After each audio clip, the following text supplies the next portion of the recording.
এই সময় দাঁড়িয়ে মিলনদা এই ছবিটা করার কথা ভেবেছেন।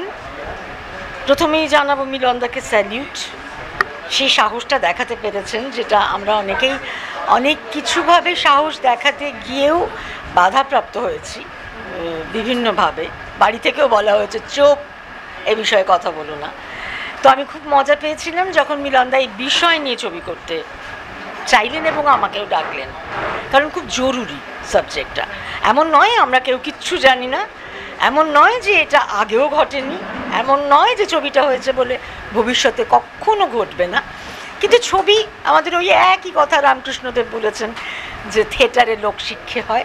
তো সিনেমা আমাদের কাজ সামাজিকভাবে লোকজনকে সচেতন করে তোলা, এবং আমরাও যে সত্যি সত্যি অনেক কিছু জানি বুঝি কিন্তু কোনো রঙের আড়ালে থাকি না বলে কিচ্ছু বলবো না। কেন? ছবি কথা বলবে।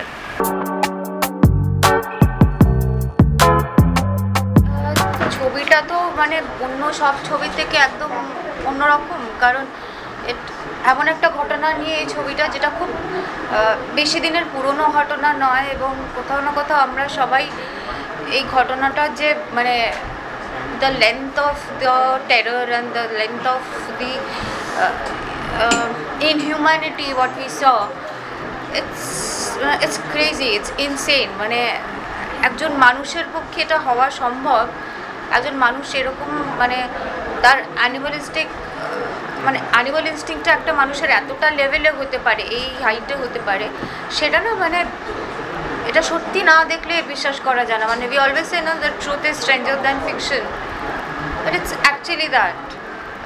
তো এরকম একটা ছবিতে হ্যাঁ অভিনয় করতে পারাটা মানে আমার কাছে এটা একটা খুব প্রিভিলেজ তো বটেই। মানে কিন্তু না মানে এটা আমার একটা ছবি, যে এই ছবিটা করে মানে আমার খুব দারুণ লেগেছে, মজা লেগেছে, এই কথাগুলো আসে না এইটার ক্ষেত্রে ন্যাচারালি। মানে আমরা সবাই মানে স্পেশালি আমার মনে হয় যে মানে we always carried a baggage with us when we shot this film. মানে এত কিছু এটার চারপাশে চলছে না, মানে there are so many things going around it.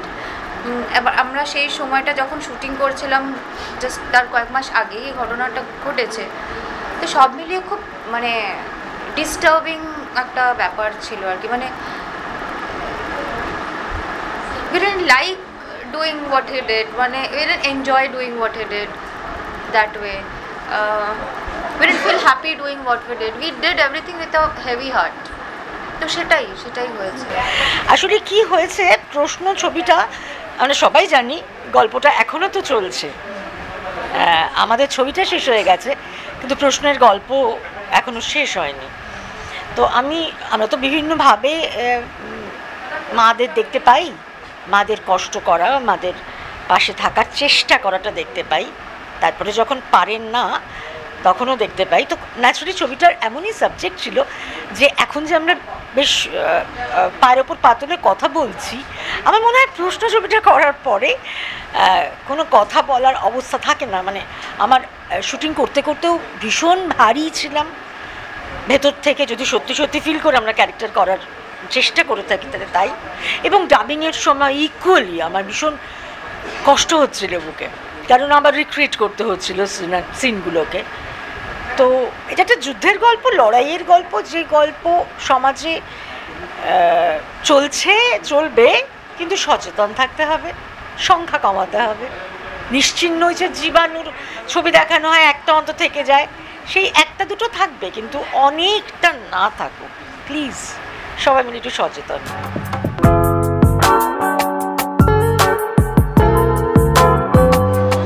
একটা পরিচালকের ডিউটি হচ্ছে সমাজে ঘটে যাওয়া সমস্ত ঘটনাকে সিনেমার পর্দায় তুলে ধরা, মানুষকে সচেতনতা করা। সুতরাং আমরা এখন বর্তমান সমাজে দেখতে পাচ্ছি নারী অসুরক্ষিত, শুধু আমাদের পশ্চিমবাংলা নয়, সারা ভারতবর্ষ জুড়ে একটা বিরাট বড় ব্যাধি মানুষের দেখতে পাচ্ছে, রেপ, ধর্ষণ। নারী কি শুধুই ভোগ্যবস্তু? তা তো নয়। তাহলে আজকে আমরা দেখতে পাচ্ছি কেন স্পেসে চলে গেছে নারী। তা আমার এটাই প্রশ্ন যে এটা কি শুধু পুলিশ প্রশাসন, আইন, আদালত বা রাজনৈতিক দলেরই কর্তব্য যে এই রোগটাকে কীভাবে সারানো যায়। এরা কোনোদিনই সারাতে পারবে না। যে এটা যদি সারাতে পারতো তাহলে বেশ কিছুদিন আগে আমরা নির্ভয়া দেখিয়েছিলাম, দেশ উত্তাল হয়েছিল, ক্যাপিটাল পানিশমেন্ট হয়েছিল, তারপরও কেন এত ঘটনা ঘটছে? তাহলে এটা হচ্ছে আমাদের নিজেদের মধ্যেই এটা রোগ। এই রোগটাকে সারাতে গেলে অনেক কারণ এবং অনেক কিছু নিজেদেরকে শুধরাতে হবে। সেটাই আমাদের প্রশ্ন, যে সমাজের বিভিন্ন মানুষের কাছে, যে নিজেদেরকে আগে শুধরান, তারপরে অন্যদিকে আঙুল তুলবেন। কারণ আপনি দেখবেন অন্যদিকে আঙুল তুলতে গেলে নিজের দিকে কিন্তু 4খানা আঙুল তাক করে থাকে। এটাই হচ্ছে আমার ছবির মেন বিষয়বস্তু আর কি।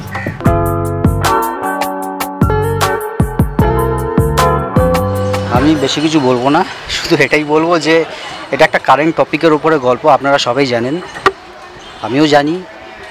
বেশি কথা বলবো না, এটাই বলবো খুব মানে এখানে ভালো খারাপ বলার কিছু নেই, প্রশ্ন অনেক, উত্তরও প্রচুর আছে। এই উত্তরটা দেখতে গেলে দর্শকদের হলে ঢুকতে হবে, অনেক কিছু জানতে পারবে। আমি জানি দর্শকরা অনেকে অনেক কিছুই জানে, আবার এমনও আছে যে অনেক কিছু জানে না। তাদের এই ছবিটা দেখা উচিত একবার, আশা করছি তারা অনেক কিছু জানতে পারবে। ভালো খারাপ বলার এখানে কিছু নেই, টপিকটা এমনই একটা টপিক না, এখানে আমি কখনোই বলতে পারবো না আমি আমার মতন হেভি দাউন কাজ করেছি, এটা বলতে পারবো না। আমি চেষ্টা করেছি, আমি একটা ক্যারেক্টার করেছি যে হিরোইন আছে, তার বয়ফ্রেন্ডের ক্যারেক্টারটা আমি প্লে করেছি। আমি আমার মতোভাবে চেষ্টা করেছি করার। আমার চরিত্রের নাম হচ্ছে রাজীব। আর হ্যাঁ, একদমই ওই জন্য বললাম না, সবাই সব কিছু জানে, কিন্তু আমি বেশি কিছু বলবো না। দর্শক ঢুকুক হলে, ঢুকলে তারা বুঝতে পারবে, অনেক কিছু জানতে পারবে, এতটুকু বলতে পারি।